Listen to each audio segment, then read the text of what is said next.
할렐루야. 오늘은 요한일서 4장 16절부터 21절의 말씀을 가지고 사랑 안에 두려움이 없습니다 라고 하는 제목으로 말씀을 증거하겠습니다. 성경 봉독합니다. 요한일서 4장 16절. 하나님이 우리를 사랑하시는 사랑을 우리가 알고 믿었노니 하나님은 사랑이시라. 사랑 안에 거하는 자는 하나님 안에 거하고 하나님도 그의 안에 거하느니라. 17절. 이로써 사랑이 우리에게 온전히 이루어진 것은 우리로 심판날에 담대함을 가지려 하려 함이니 주께서 그러하신 것 같이 우리도 이 세상에서 그러하리라. 18절. 사랑 안에 두려움이 없고 온전한 사랑이 두려움을 내쫓나니 두려움은 형벌이 있습니다. 두려워하는 자는 사랑 안에서 온전히 이루지 못하였느니라. 19절. 우리가 사랑하면 그가 먼저 우리를 사랑하셨습니다. 20절. 누구든지 하나님을 사랑하노라 하고 그 형제를 미워하면 이는 거짓말하는 자니 보는 바 그 형제를 사랑하지 아니하는 자는 보지 못하는 바 하나님을 사랑할 수 없느니라.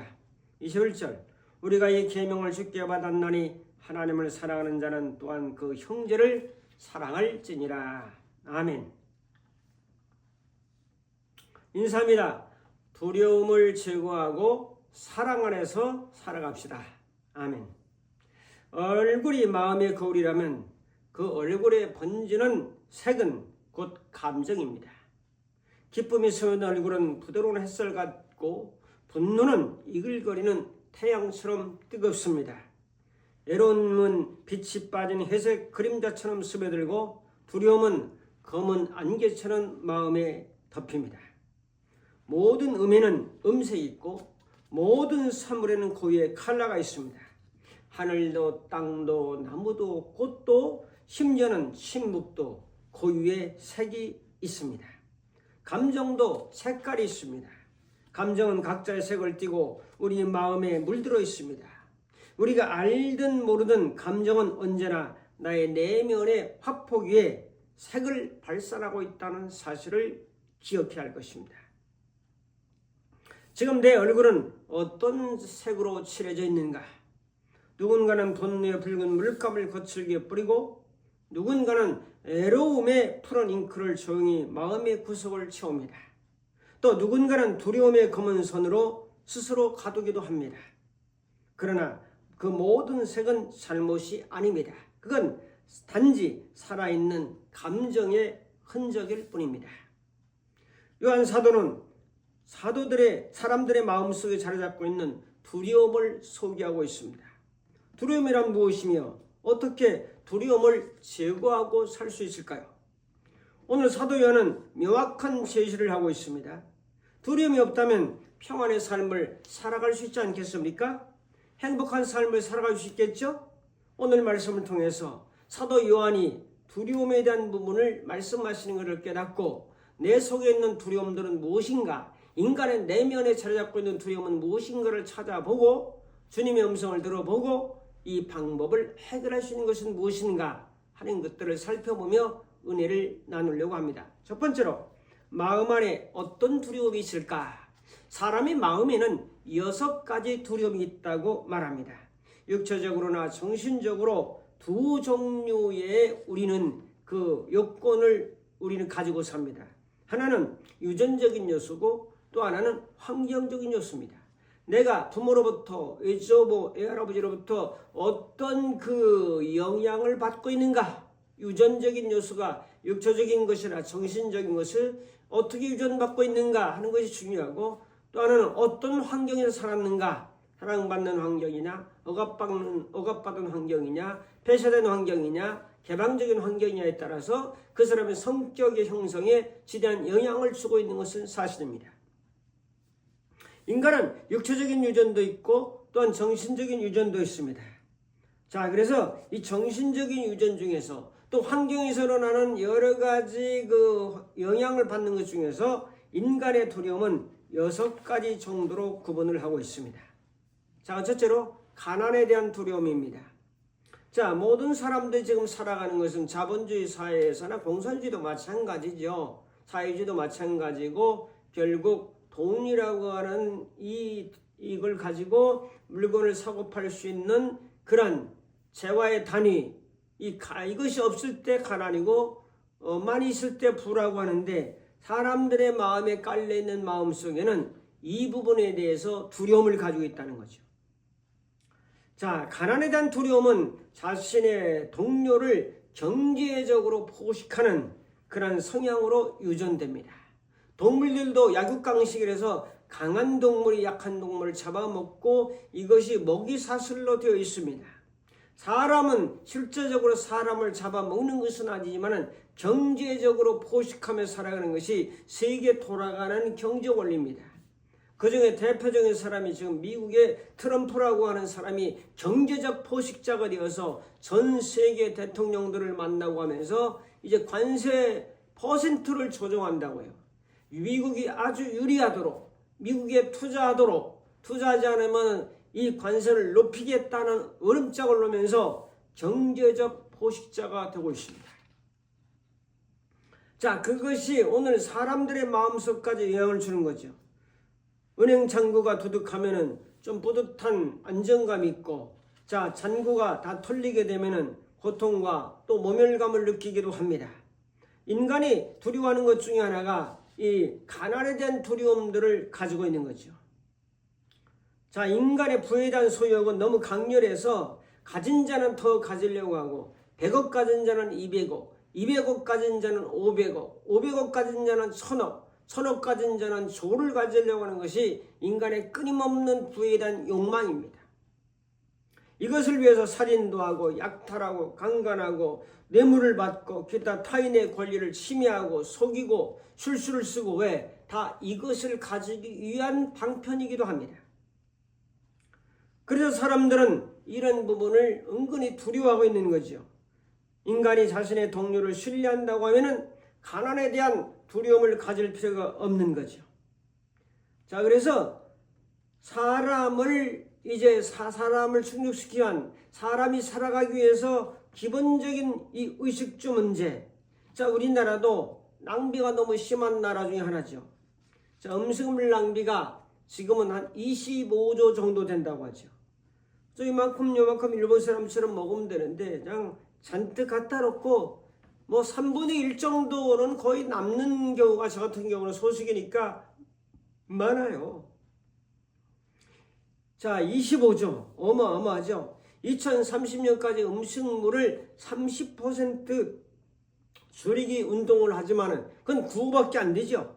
국민 1인당 50만 원 정도치를 이제 음식물을 쓰레기로 손실하고 있어요. 여러분의 냉장고도 1년 전의 것들이 그대로 있어요. 나중에는 주부가 어디에 무엇이 있는지를 몰라가지고 나중에 정리할 때 보면 이런 것이 있었나, 이거 진작 먹어버릴 걸, 오래돼서 버려야 되는데 하면서 버리는 것들이 그 돈이 25조라니까. 환경 문제가 따르죠. 오염 때문에 낭비 비용이 따르죠. 개인과 기업의 작은 실천이 정말 중요합니다. 자, 여기에 대한 대안은 무엇입니까? 고린도서 8장 9절. 그가 가난하게 되시면 우리를 부유하게 하려 하심이라.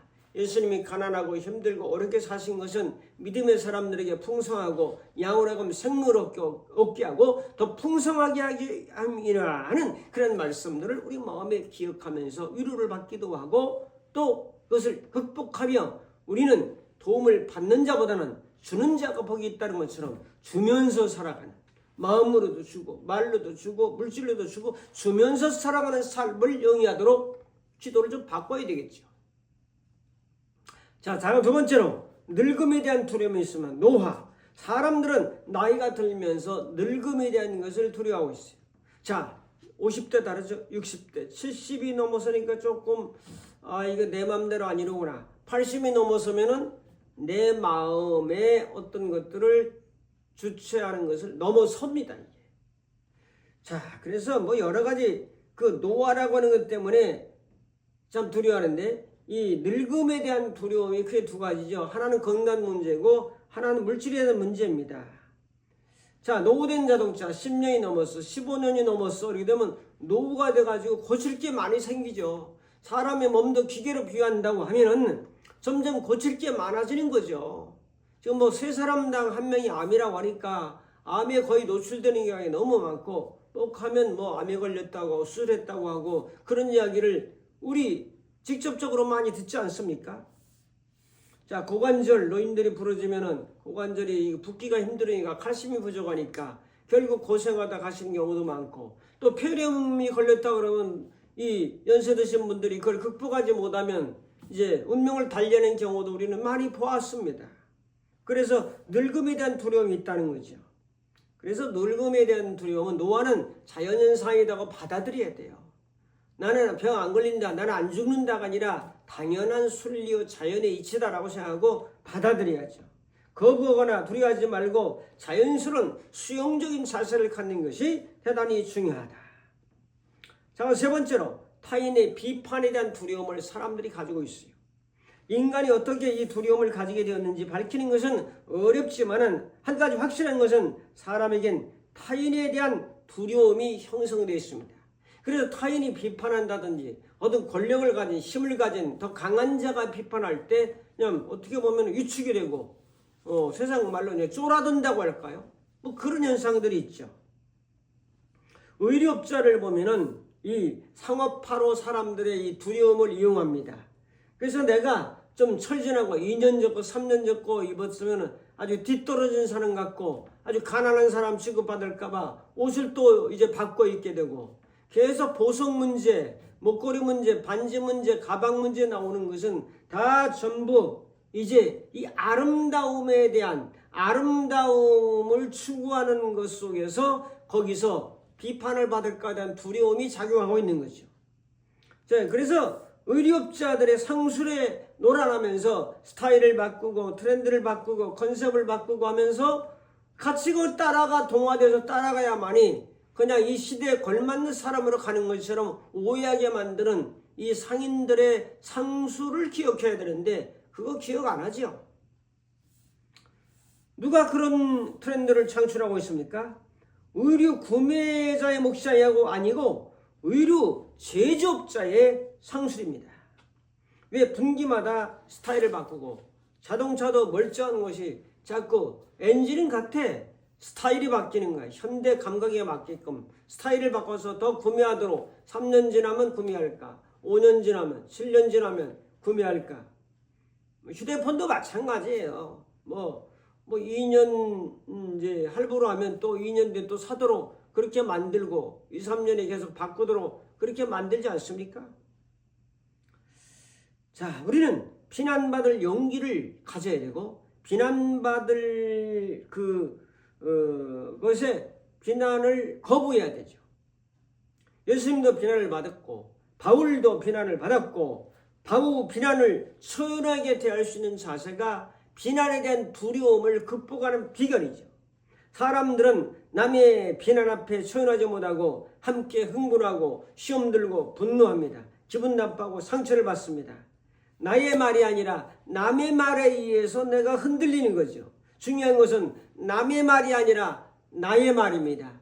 내가 나를 어떻게 말하고 있는가, 내가 나에게 어떻게 평가하고 있는가, 내가 나를 비난하는 건 괜찮아. 그는 자기를 돌아보면서 반성하면서 발전의 기회를 갖고, 중요한 것은 나의 말이고 더 중요한 것은 하나님의 말, 하나님의 말씀이 중요한 거지 남의 말이 뭐가 이렇게 중요해요. 남이 나를 먹여 살립니까? 그래서 남의 비판에 대해서 두려워하는 마음을 가지지 말라고 성경은 말씀하죠. 내가 너에게 주시는 마음은 두려워하는 마음이 아니요 능력과 사랑과 근신하는 마음이라고 디모데후서 1장 7절에 말씀하지 않습니까? 자, 이 말씀을 적용하면 주님은 사람에게 많은 비난을 받았습니다. 비난받아도 초연한 용기를 가져야 되죠. 무시해도 좋고 또 비난해도 초연하고 남이 나에게 헐뜯어도 초연하는 이런 묵묵한 자세가 중요하죠. 그 다음에 네 번째로 사랑 상실에 대한 두려움. 그래서 내가 사랑하고 내가 관계하고 내가 교제하고 친구, 이성 등등 뭐 사랑하는 대상이 많이 있겠죠. 신도 사랑의 대상, 사람도 사랑의 대상, 또 어떤 이 세상의 자연, 물질, 보이는 이 물질적인 세계도 사랑의 대상, 나도 사랑의 대상인데 이 사랑의 대상을 빼앗길까에 대한 두려움을 사람들이 많이 가지고 있어요. 내가 사귀는 이 사람이 나를 떠나지 않을까, 나를 버리지 않을까 하는 두려움 때문에 그 사람의 약간 종 비슷하게 그냥 말을 듣고 모든 걸 다 줘버리고 그런 사람들도 있는 거죠. 그래서 여자에 대한 질투심에 사로잡힌 남자, 또 반대로 남자 때문에 질투의 화신이 된 여자, 이 비정상적인 그런 사람이 되어가는 거예요. 사랑하는 사람을 잃을까 봐에 대한 두려움. 그래서 이 사별이 스트레스 1위 아니겠습니까? 함께 살던 사람이 있다가 나중에 보니 혼자야. 거기서는 쓸쓸함, 외로움, 공허감, 고독감, 사랑의 상실 이런 것들 때문에 굉장히 사람들이 힘들어하고 있죠. 뭐죠? 사랑 상실에 대한 두려움을 사람들이 가지고 있는 거죠. 자, 이 말씀은 적용하면 하나님의 사랑, 하나님의 은혜가 성령을 통해서 내 마음에 부어지지 않았는가? 로마서 5장 5절에도 성령을 통해서 하나님의 사랑이 너희 마음에 부음받았다. 나는 하나님의 사랑이 충만히 내 속에 거한다. 내 영속에 거한다. 하나님의 사랑이 충만하지 않은가? 사람의 사랑을 빼앗기가 두려워하지 말고 하나님의 사랑이 꺼지지 않는, 식지 않는, 영원히 없어지지 않는, 영원히 함께하는 이 하나님의 사랑이 내 마음을 사로잡고 있지 않는가? 그런 믿음을 가지고 살 때 사람의 사랑을 구걸하지 아니하고 든든한 마음으로 우리는 나갈 수 있지 않겠습니까? 다섯 번째로 건강 상실에 대한 두려움, 건강에 대한 두려움이 현대인들이 많습니다. 아무리 의학이 발달하고 어느 바이오 회사에서는 점점 약을 잘 만들어 가지고 수출액도 많아진다고 하는데 그래도 질병을 못 쫓아가요. 에이즈를 아직 못 잡아요. 바이러스를 다 못 잡아요. 아무리 게놈 프로젝트를 만들어서 어느 몇 살 때 암이 걸릴 것까지 예측한다 하더라도 그걸 못 잡아요. 건강 상실에 대해서 사람들이 참 많이 두려워해서 병원도 많고 의원도 많고 건강요법도 많고 치료물질도 많고 또 약초도 많고 하지만 다 못 잡아요. 자, 그래서 사람들은 건강염려증에 걸려있는 사람들도 꽤 많이 있습니다. 좀 적으면요 병원 가고 좀 적으면 응급실을 실려가고 좀 적으면은 죽을 것 같이 이야기하고 전부 건강에 대한 두려움에 사로잡힌 사람들이죠. 2023년 연간 병원비는 의료비는 120조 원입니다. 국가 예산의 20% 정도, 전체 GDP의 7%, GDP는 국내 총생산의 7%가 의료비예요. 건강보험료에서 92조, 개인 비용이 28조, 개인당 연 230만 원 정도 평균입니다. 를 병원에다 갖다 주고 있어요. 월 19만 원 정도를 병원비로 쓰고 있어요. 어마어마한 숫자죠. OECD 평균은 8.8%인데 우리나라는 7%니까 좀 낮긴 하지만 병원비 지출이 너무나 많아요. 이건 뭐죠? 건강상실에 대한 두려움의 발로입니다.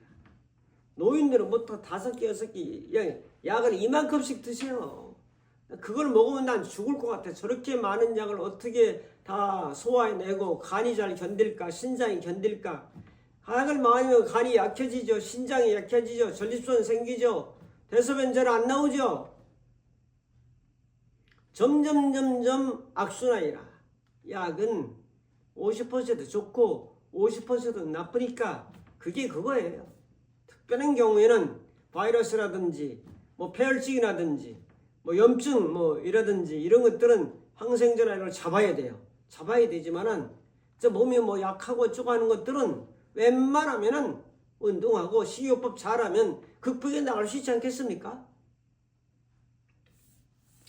마지막 작은 6번째로 자, 죽음에 대한 두려움. 이건 말하나 말하죠. 죽음에 대한 두려움을 다 가지고 있어요.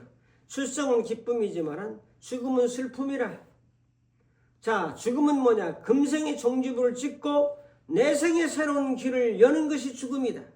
죽음은 절망이 아니라 새로운 소망을 여는 강복의 사건이다. 이렇게 받아들여야 되는데 죽음을 두려워요. 죽음은 죽으리다. 에스더 4장 6절 말씀처럼 우리는 그런 사실을 가지고 살아야지 않겠습니까? 죽음을 두려워해. 믿음의 사람들은 죽음을 두려워하면 안 되는 거죠. 죽음은 죽는 거예요. 죽음을 자연스럽게 받아들이는 거죠. 히브리 9장 27절에도 사람이 한번 죽는 것은 정한 이치라고 그랬잖아요. 그 뒤에는 심판이 있으리라 말씀하잖아요. 정해진 길을 가는 거죠. 좀 빨리 가느냐 늦게 가느냐 이 차이지 죽는 것은 누구나 가는 거죠. 죽음은 끝이 아니라 새로운 시작을 알리는 하늘의 종소리다라고 유천 목사가 말한 거지. 이상의 사람들은 6가지가 가난, 늙음, 비판, 사랑 상실, 그리고 건강, 죽음 문제가 인간의 두려움의 요소입니다. 큰 2번째로 두려움을 추방하는 방법은 없을까? 있죠. 성경은 모든 문제의 해답이죠. 요한일서 4장 18절이잖아요. 사랑 안에는 두려움이 없고 온전한 사랑에 두려움을 내쫓나니 두려움에는 형벌이 있음이라. 얼마나 멋진 말인지 몰라요. 두려워하는 자는 사랑 안에서 온전히 이루지 못하였느니라. 두려움은 자유롭지 못한 상태이고 자기의 생각보다 더 큰 존재나 상대나 사이가 해결하기 힘든 버거운 바위 같은 것들이 심리적으로 나를 누를 때 생기는 감정이 두려움입니다. 두려움을 추방하는 간단한데 작은 첫째로 사랑 안에 두려움이 없다. 사랑이 앞에죠. 하나님의 사랑 안에는 두려움이 없다. 진정한 하나님의 사랑을 받고 느끼고 깨닫고 경험하고 누리고 살면 공포나 불안이나 이런 조건적인 복종을 배제하는 거죠. 온전한 사랑은 두려움을 내쫓는다고 말하지 않았습니까, 여러분? 사랑의 본질은 하나님은 사랑이시라. 요한일서 4장 8절에 말씀하죠. 죄인을 사랑한 사랑, 사죄 은총을 주신 사랑, 죄인을 위해서 나를 위해 대신 죽어준 사랑, 죄인을 의인으로 살려주신 사랑, 영원한 생명 천국을 주신 사랑, 이렇게 어마어마한 것을 사랑의 선물로 우리에게 주신 그 사랑이잖아요.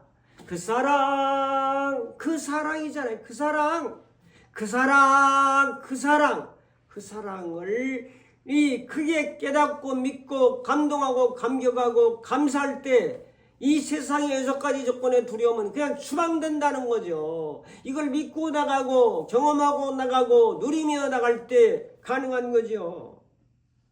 영적 성숙의 단계는 미성숙한 사람은 내가 벌 받을까 열심히 하려고 그래요. 우리가 벌 받을까 아담처럼 나무 뒤에 숨고 또 가리고 두려워하고 이것이 아니라 이 어마어마한 하나님의 사랑을 받은 자이기 때문에 사랑으로 순종하는 거죠. 내가 너희를 사랑한 너희가 나를 사랑하면 내 계명을 지키리라. 요한복음 14장 15절에 말씀하지 않습니까? 작은 2번째로 온전한 사랑은 두려움을 내쫓는다고 했어요. 죄책감이나 불안에 사로잡힌 것들을 십자가의 사랑을 묵상하세요. 나를 사랑하신 하나님의 은혜를 묵상하세요. 내가 그를 얼마나 사랑하는가 하는 것보다도 그분이 나를 얼마나 사랑하는가. 사람들은 내가 초점인데 내가 주님을 얼마나 사랑하는가 아니고 그분이 나를 얼마나 사랑하는가, 이걸 묵상해야지. 내가 뭘 사랑하기는, 내가 주님을 사랑하는 것은 주님이 나를 얼마나 주기까지 사랑하셨는가를 깨달을 때 거기에 대한 보답과 감사로 내가 주님을 사랑하는 고백을 하는 거죠. 헌신하는 거죠. 봉사하는 거죠. 헌금하는 거죠. 베푸는 거죠. 나누는 거죠. 내가 받은 사랑에 감사해서 하는 거라고. 봉사나 헌신은 기도할 때 로마서 8장 15절에 아빠라고 부르잖아요. 너희는 다시 무수하는 종의 영을 받지 아니하고 양자 영을 받았으므로 우리가 아빠, 아버지라 부르지니라. 우리 아들은 저보고 아빠라고 하는데 아빠도 친근감이 있잖아요. 애칭적인 게 있잖아요. 근데 성경에도 로마서 8장 15절 하나님을 아빠라고 불러요. 기도할 때 다 하나님 아버지라고 부르잖아요. 다음 주부터 하나님 아빠라고 기도하며 부르는 사람 있으면 좋겠어요. 하나님 아빠. 너무나 친근감이 있잖아요. 너무나 가깝잖아요. 아빠. 그러면 얼른 부르고. 아버지 그럼 괜히 무겁잖아요. 경외심이 드잖아요. 아버지. 응? 엄하시고 묵직한 분으로 느껴지잖아요. 아버지. 근데 아빠. 시아버지 아빠. 시어머니 엄마. 이 좋지 않아요? 하나님도 아빠인데. 작은 3번째로 두려우면 형벌이 있어요. 두려워하지 않으면 형벌이 없어요. 이 형벌은 심판에 대한 두려움이에요. 내가 심판받을까. 근데 하나님의 사랑에 거하지 못하면 심판받을까 두려워하잖아요. 지옥 갈까 두려워하잖아요. 사망에 처할까 두려워하잖아요. 하나님의 사랑은 예수님을 통해서 나타나고 십자가에 죽으시고 부활하심으로 속죄의 피를 흘려줬고 부활함으로 새 생명을 줬고 하나님의 영, 하나님의 생명을 줬고 그래서 우리를 죄의 종이 아니라 의의 종으로 살게 만들어 주셨고 이 믿음이 없으면 두려워해요. 이 믿음이 있으면 두려워할 필요가 없어요. 내가 죽음은 생명이요 영생이요 천국이다 말이야. 교회는 그래서 사랑이 충만한 공간이어야 되고, 사람들이죠, 멤버들이 실수해서도 정지하지 않고 용서하며 하나님 아버지의 심정을 반영해야 되죠. 우리는 양자형을 받았어요. 아빠 아버지라 부른다. 아빠 하나님, 아빠 아버지. 그래서 우리는 하나님 관계를 법적 심판의 관계가 아닌 바로 사랑의 교제로 이해할 때 참된 평안과 담대함을 누리고 나갈 수 있다. 그래서 우리는 좋은 감정을 가지고 살자고요.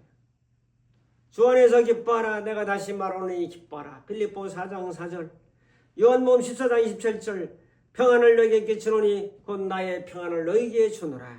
내가 너희에게 주는 것은 세상이 주는 것 같지 아니하니 너희는 마음에 근심하지도 말고 두려워하지도 말라. 이 얼마나 좋은 말씀이 많아. 아무도 염려하지 말고 다만 모든 일에 기도와 간구로 너희 구할 것을 하나님께 감사함으로 아뢰라. 빌립보 4장 6, 7절 말씀하잖아요. 자, 오늘 말씀 정리해 볼까요? 인간의 6가지 두려움을 상기해 봤어요. 가난, 늙음, 사랑의 상실, 건강, 비판에 대한 문제, 죽음, 이런 두려움을 어떻게 하나님의 사랑으로 돌아오고 하나님이 날 사랑한다는 것을 묵상하고 하나님이 사랑하시를 누리고 느끼고 경험하며 살 때 인간의 6가지 두려움은 예수 이름으로 추방되고 승리와 영광과 행복과 감사와 전도와 새로운 소망 속에 승리하며 나가는 사람이 되지 않겠습니까? 하나님의 안에서, 사랑 안에서 형벌이 없어요. 얼마나 좋아요. 이 사랑의 주님과 더불어 아주 좋은 사랑의 교제를 나누면서 승리의 삶을 살아가는 우리 모두가 되기를 주님의 이름으로 축복합니다. 감사합니다. 기도하겠습니다. 주님, 가난, 늙음, 사랑의 상실, 건강, 비판, 죽음의 문제를 떨쳐버리고 하나님의 사랑에 깊이 잠겨서 교제하며 감사하며 기뻐하며 웃으며 누리며 전하며 살아가는 저희들의 삶으로 인도할 줄로 믿고 예수님의 이름으로 기도합나이다. 아멘.